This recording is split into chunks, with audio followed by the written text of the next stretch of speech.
इस्लामी प्रेरणादायक कहानी सबर और तवक्कुल की मिसाल। पहला हिस्सा शुरुआत।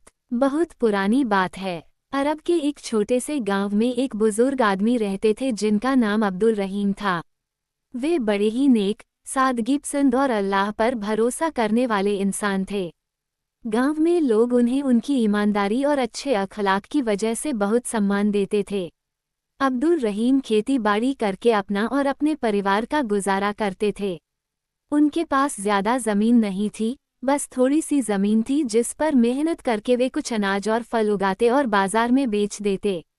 उनकी पत्नी आयशा बहुत सब्र करने वाली और शुक्र अदा करने वाली खातून थीं। उनके 2 बच्चे थे, बड़ा बेटा यूसुफ और छोटी बेटी मरियम। दूसरा हिस्सा इम्तिहान की शुरुआत। एक साल गांव में भयानक सूखा पड़ा। कई महीने तक बारिश नहीं हुई। जमीन सूख गई, कुएं खाली हो गए और खेत बंजर हो गए। गांव के लोग परेशान हो गए। बहुत से लोग गांव छोड़कर दूसरे इलाकों की ओर जाने लगे जहां पानी और जमीन मिलने की उम्मीद थी। अब्दुल रहीम ने अपने परिवार से कहा, देखो, अल्लाह ही रिज़्क देने वाला है। अगर उसने चाहा तो हमारी मदद करेगा। हमें सब्र करना है और तवक्कुल अल्लाह पर भरोसा रखना है। उनकी पत्नी आयशा बोली, बिल्कुल सही कहा। जब तक हमारी सांसें हैं, हम अल्लाह का शुक्र अदा करेंगे, चाहे हालात कैसे भी हों। तीसरा हिस्सा मदद की तलाश। धीरे धीरे खाने का सामान कम होने लगा। बच्चों को भूख लगती और अब्दुल रहीम अपनी रोटी का हिस्सा भी बच्चों को दे देते। एक दिन बेटा यूसुफ बोला, अब्बा, हम किसी अमीर आदमी से मदद क्यों नहीं मांगते? गांव के सरदार के पास बहुत अनाज है। अब्दुल रहीम ने कहा, बेटा, मदद मांगने में कोई शर्म नहीं, लेकिन सबसे पहले हमें अल्लाह से मांगना चाहिए। इंसान तो बस जरिया है, असल मददगार तो अल्लाह है। ये सुनकर बच्चे भी चुप हो गए। चौथा हिस्सा दुआ की ताकत। उस रात अब्दुल रहीम ने बहुत रो रो कर दुआ की।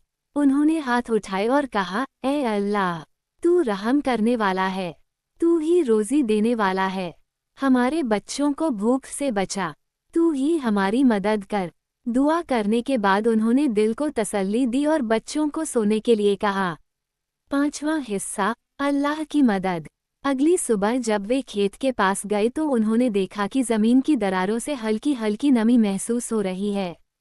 कुछ देर बाद आसमान में बादल घिर आए और अचानक बारिश शुरू हो गई। गांव के लोग खुशी से झूम उठे। सबने अल्लाह का शुक्र अदा किया।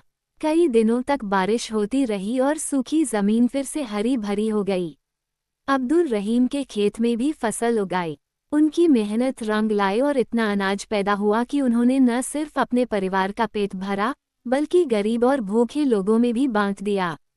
छठा हिस्सा सबक। गांव के लोग अब्दुल रहीम के पास आए और कहा, तुमने हम सबको सिखाया कि सब्र और तवक्कुल से अल्लाह की मदद आती है।